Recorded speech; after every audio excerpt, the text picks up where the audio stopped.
सनातन धर्म में शरद पूर्णिमा का विशेष महत्व है। इस दिन चंद्रमा अपनी 16 कलाओं से परिपूर्ण होकर निकलता है। शरद पूर्णिमा को रास पूर्णिमा या कोजागरी पूर्णिमा के नाम से भी जाना जाता है। जय श्री राधे। आप सभी का स्वागत है कथा तिथि चैनल में। हर साल अश्विन मास की शुक्ल पक्ष की पूर्णिमा तिथि को शरद पूर्णिमा मनाई जाती है। इस साल शरद पूर्णिमा 28 अक्टूबर को मनाई जाएगी।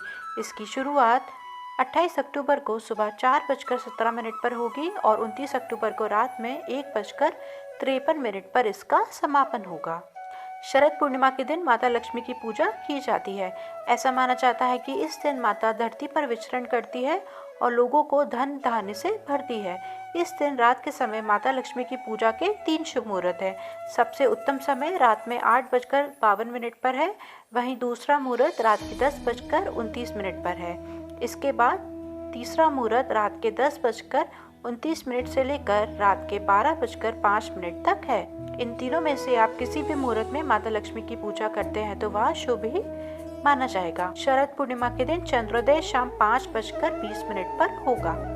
इस दिन माता लक्ष्मी के साथ साथ चांद की पूजा भी की जाती है। ऐसा माना जाता है कि इस दिन चांद अपनी 16 कलाओं के परिपूर्ण होकर निकलता है। ऐसी मान्यता है कि इस दिन चांद पृथ्वी से बेहद ही नजदीक आ जाता है। इस दिन लोग चांद के नीचे खीर का भोग लगाते हैं और फिर उस खीर को प्रसाद के रूप में ग्रहण करते हैं। आइए अब शरद पूर्णिमा की पूजा विधि के बारे में जान लेते हैं।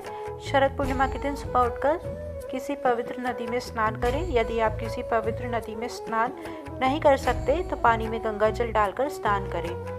इसके बाद एक साफ चौकी पर लाल कपड़ा बिछाकर उस पर माता लक्ष्मी की प्रतिमा स्थापित करें। इसके बाद माता को लाल फूल, अक्षत, चंदन और धूप दीप जलाकर माता की पूजा करें।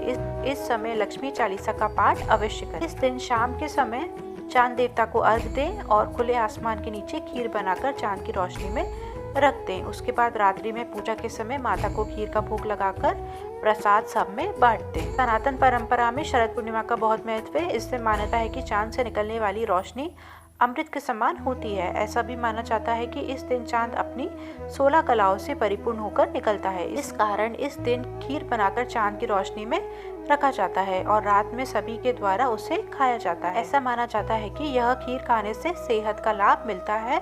इसके साथ साथ माता लक्ष्मी की कृपा भी प्राप्त होती है। शरद पूर्णिमा के दिन चंद्र ग्रहण भी पड़ रहा है, तो ऐसे में लोगों के बीच कंफ्यूजन की स्थिति बनी हुई है कि शरद पूर्णिमा की रात को खुले आसमान में खीर रखना शुभ होगा कि नहीं। तो आइए इस विषय में जान लेते हैं। तो ऐसे में ज्योतिष आचार्यों का मानना है कि चंद्र ग्रहण का सूतक काल शुरू होने से पहले आप खीर बनाकर रख सकते हैं। इसके बाद इसमें आप कुश या फिर तुलसी की पत्तियां डालकर रख दें। इससे ग्रहण का अशुभ प्रभाव इसमें नहीं पड़ेगा। इसके बाद रात को चंद्र ग्रहण समाप्त होने के बाद सुबह को खीर को खुले आसमान के नीचे रख सकते हैं। अगर आपको यह वीडियो पसंद आया हो तो मेरे वीडियो को लाइक और चैनल को सब्सक्राइब जरूर करें। जय श्री